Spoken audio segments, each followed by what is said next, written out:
अस्सलाम वालेकुम। Welcome to एमराद। दोस्तों, बात आज हम करने जा रहे हैं अमेरिका और इंडिया को लेकर, जहां अमेरिका ने इंडिया के एलसीए तेजस एयरक्राफ्ट के इंजन्स को रोके रखा। आप कह लें दानिस्ता या गैर दानिस्ता या कुछ टेक्निकल इश्यूज की वजह से ये इंजन्स इंडिया को बर वक्त नहीं मिल पाए और एलसीए तेजस MK1A एयरक्राफ्ट का प्रोजेक्ट काफी ज्यादा डिले होता रहा। जहां ये प्रोजेक्ट एक वक्त में 2023 में मुकम्मल होना था, अब ये मुकम्मल हुआ है 2025 में, आप कह सकते हैं, बिकॉज इंजन्स अब जाके पहला इंजन प्रॉपर अमेरिका की तरफ से प्रोवाइड किया गया है कुछ दिन पहले ही। अब जब पहला इंजन प्रोवाइड कर दिया गया है तो यहाँ क्वेश्चंस ये रेज किए जा रहे हैं कि क्या इंडिया जो गैप है, यानी कि इसके मुकाबले में JF-17 ब्लॉक 3 की इंडक्शन है जो 2023 में मार्च के महीने में हो चुकी है, तो इंडिया इस 2 साल के गैप को क्या प्रॉपर तरीके से पूरा कर पाएगा?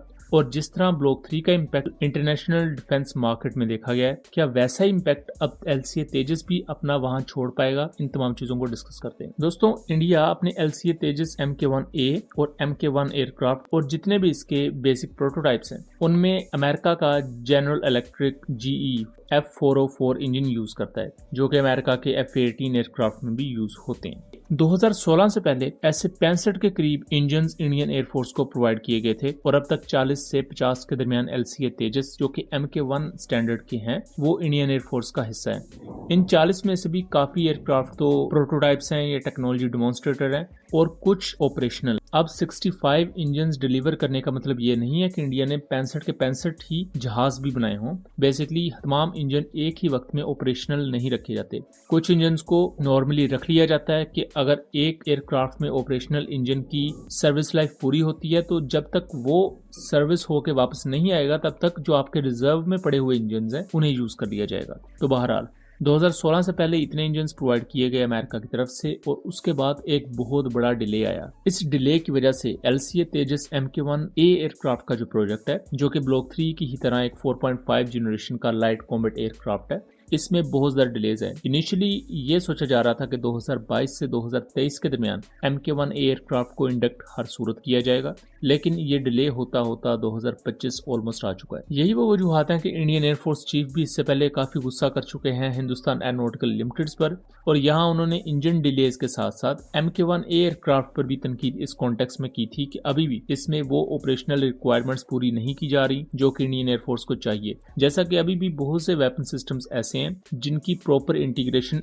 एलसीए तेजस एयरक्राफ्ट पर नहीं हुई, बल्कि इंटीग्रेशन ऑनगोइंग है। अब ये वो तमाम चीजें हैं कि अगर इंजन आपको मिल भी जाए लेकिन वेपन इंटीग्रेशन अगर प्रॉपर नहीं है तो वो भी कंप्लीट ऑपरेशनल रेडीनेस आपको प्रोवाइड नहीं करता। जबकि अब मार्च 2025 में पहला इंजन प्रोवाइड कर दिया गया है अमेरिका की तरफ से इंडिया को। अब इससे ये चीज इन्फर की जा रही है कि एलसीए तेजस MK1A एयरक्राफ्ट की जो डिलीवरीज है वो इस साल से शुरू हो जाएंगी। इसके साथ साथ कहा जा रहा है कि अगले साल से ये तमाम मामला स्ट्रीमलाइन में आ जाएंगे और प्रॉपर तरीके से इंजन की डेवलपमेंट शुरू हो जाएगी। जबकि हिंदुस्तान एरोनॉटिकल लिमिटेड के मुताबिक उन्होंने अभी तक 7 तेजस MK1A एयरक्राफ्ट के एयरफ्रेम तैयार कर लिए हैं, लेकिन चूंकि इंजन ही डिलीवर नहीं हुए थे तो वो एयरक्राफ्ट के एयरफ्रेम वैसे ही पड़े हुए हैं।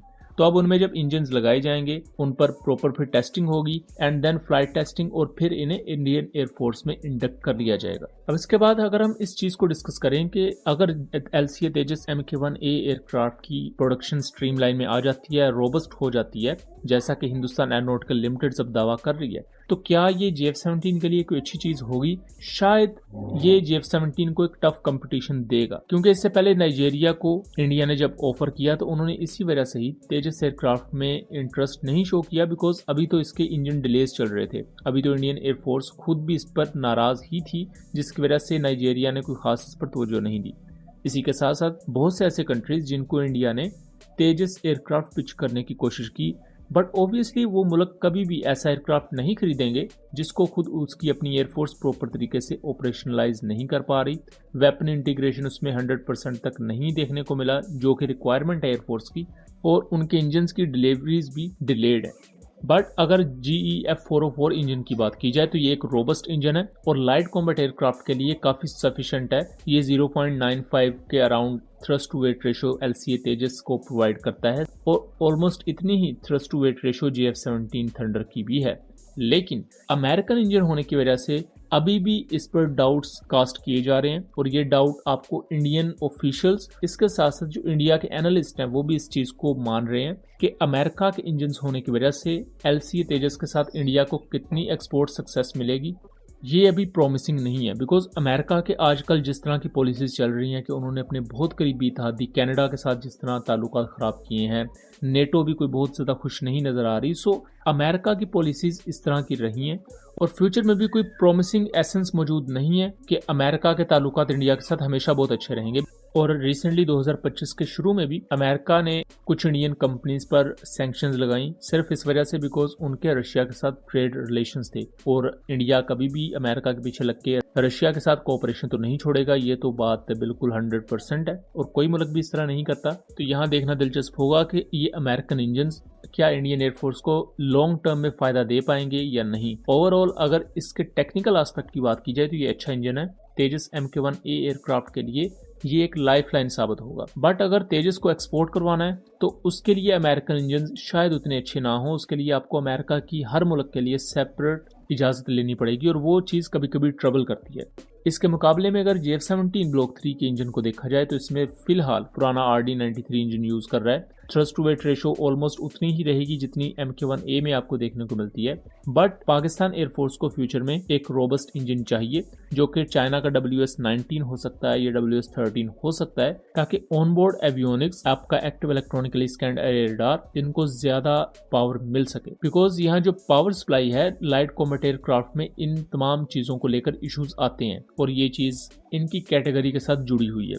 लेकिन इसके साथ साथ पाकिस्तान और इंडिया दोनों अपने प्रोजेक्ट्स को रोक भी नहीं रहे बल्कि इनको आगे एक्सटेंड करेंगे। जैसा कि इंडिया आगे तेजस MK2 एयरक्राफ्ट बना रहा है और पाकिस्तान आगे PFX एयरक्राफ्ट बना रहा है जो कि JF-17 का ही आगे एक एक्सटेंशन होगी।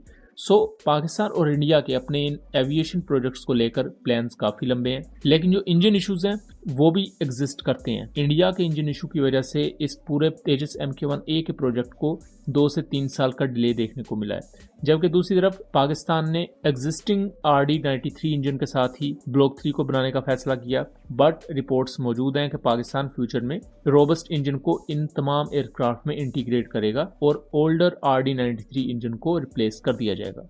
उम्मीद करता हूँ चीज़ें क्लियर रही होंगी। वीडियो पसंद आई हो तो इसे ज़्यादा से ज़्यादा शेयर कीजिएगा एंड चैनल को सब्सक्राइब कीजिएगा। मिलेंगे अगली वीडियो में, तब तक के लिए अल्लाह हाफिज़।